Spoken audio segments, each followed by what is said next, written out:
हम मरते और पिसते रहेंगे यहाँ तक कि हम वापस आ जाए। यूसुफ अपनी किताब कहानियों में लिखता है कि भेड़ें निगरान कुत्तों की वजह से पूरी तरह महफूज थी और उन कुत्तों के अलावा कोई भी भेड़ियों को अपनी मर्जी के मुताबिक भेड़ों का शिकार करने से नहीं रोकता था।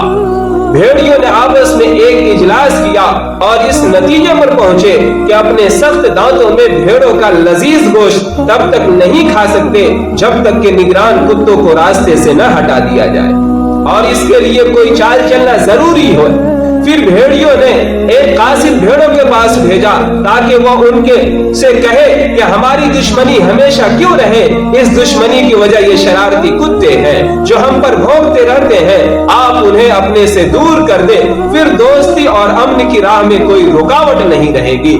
भेड़ों ने ये मीठी बातें सुनी और उन्हें दिल से कबूल कर लिया। चुनांचे उन्होंने निगरान कुत्तों को उनके काम से फारिग कर दिया और उन्हें रेवड़ से दूर कर दिया और फिर अगले ही दिन भेड़िए भेड़ों का गोश्त बड़े मजे से नोच रहे थे। ये किस्से और मिसालें अल्फाज के बजाय अपने मानी में समझी जाती है। उरूज के दिनों में इस उम्मत के पास खिलाफत की शक्ल में एक ईमानदार और वफादार चौकीदार था और वो ये दीन था जिसकी वजह से ये क़यादत करती थी, न कि इसकी क़यादत की जाती थी। ये उम्मत असर डालती थी, न कि मुतासिर होती थी, आगे बढ़ती थी, न कि पीछे हटती थी। फिर हमारी कमजोरी के एक लम्हे हमारे दुश्मनों ने उस चौकीदार को हटाया और यूं उन्हें हमारा शिकार करना आसान हो गया।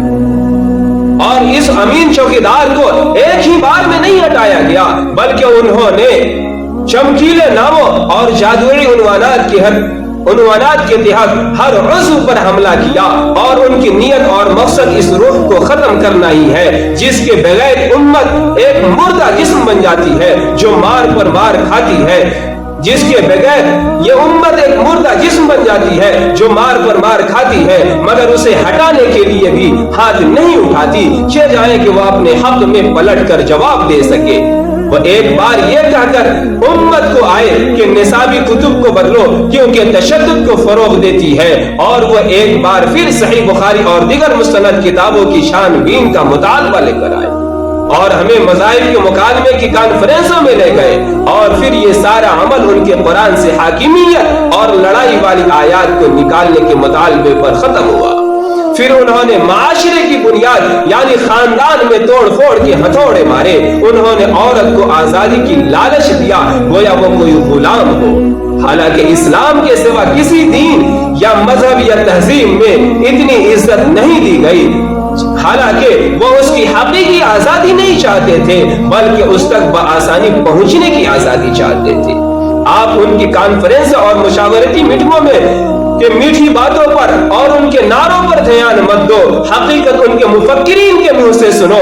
थॉमस पिन अपनी किताब असलुल अक्ल में कहता है कि अब सूरत हाल बदल गई है और मुसलमान हमारी मुट्ठी में है, लेकिन जो एक बार हो चुका है वो दोबारा भी हो सकता है। बेशक वो जज्बा जो रसूलुल्लाह सल्लल्लाहु अलैहि वसल्लम ने अपने पैरोकारों के दिलों में भरा है वो कभी बुझने वाला नहीं। वो अच्छी तरह जानते हैं क्या ये एक ऐसी उम्मत है जो बीमार तो पड़ती है मगर मरती नहीं, और अब वो जो कुछ भी कर रहे हैं वो सिर्फ बीमारी की मुद्दत को लंबा करता है।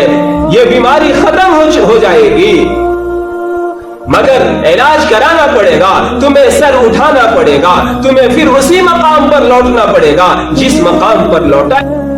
अगर आप ऐसा ही इस्लामिक वीडियो देखना पसंद करते हैं तो चैनल को सब्सक्राइब करें, वीडियो को लाइक और शेयर ज़रूर करें।